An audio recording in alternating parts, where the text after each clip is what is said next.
సహనం నీ ఆయుధమైతే అది విజయానికి నిన్ను దగ్గర చేస్తుంది. తాత్విక కోణంలో చూస్తే సహనం ఒక దైవిక లక్షణం, ఆధ్యాత్మిక ఉన్నతిని పొందేందుకు సోపానం.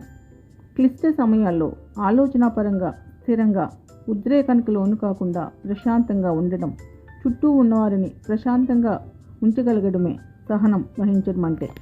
మనోనిగ్రహానికి చిహ్నమే సహనం. ఓర్పును దానికి పర్యాయ పదంగా భావించడం పరిపాటి. కానీ ఓర్పునకు సహనానికి వ్యత్యాసం ఉంది.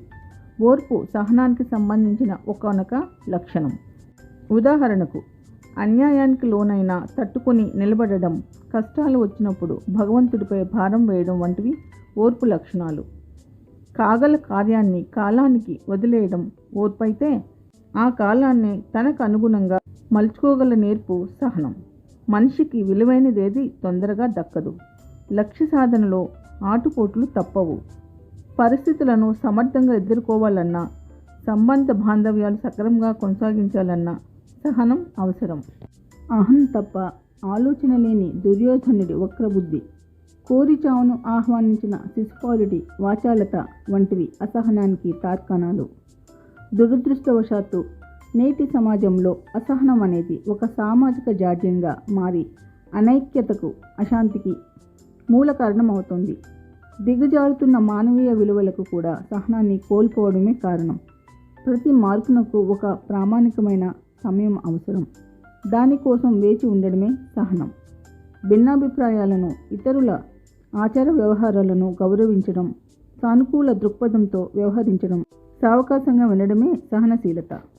సహనం సంపదనిస్తుంది, నిర్దిష్టమైన గెలుపునిస్తుంది, వ్యక్తి విలువను పెంచి సామాజికంగా గౌరవాన్ని ఇస్తుంది. నేలను నమ్మిన రైతు అతివృష్టి అనావృష్టులకు భయపడడు. మరో ప్రయత్నానికి తాను సిద్ధమై భూమిని సంసిద్ధం చేసుకుంటాడు. పరిస్థితులను అనుకూలించే వరకు వేచి చూస్తాడు. ఒకదాని తర్వాత ఒకటిగా శాస్త్రవేత్తలు విశ్వానికి పంచిన ఫలితాలన్నీ నిరాశ పొందకుండా ఎన్నోసార్లు ప్రయత్నించి సహనంతో సాధించినవే. సహనం జీవితం పట్ల ప్రేమను పెంచుతుంది. శిశిరంలో రాలిన ఆకులను చూసి చెట్టు ఏడవదు. 1000 కళ్ళతో వసంతం కోసం ఎదురు చూసి కొత్త చివుళ్ళు తొడుగుతుంది. కొన్ని పరిస్థితుల్లో సహనం వేదనను రగిలిస్తుంది, బాధ కలిగిస్తుంది. 3 రోజుల పాటు నిద్రాహారాలు మానివది తనకు దారినీయమని వేడిన కరగని సముద్రుణ్ణి నిర్జలం చేయబోతాడు శ్రీరామచంద్రుడు. దీనిని చూస్తే సహనాన్ని కోల్పోయే పరిస్థితి ఎవరికైనా తప్పదని అనిపించక మానదు.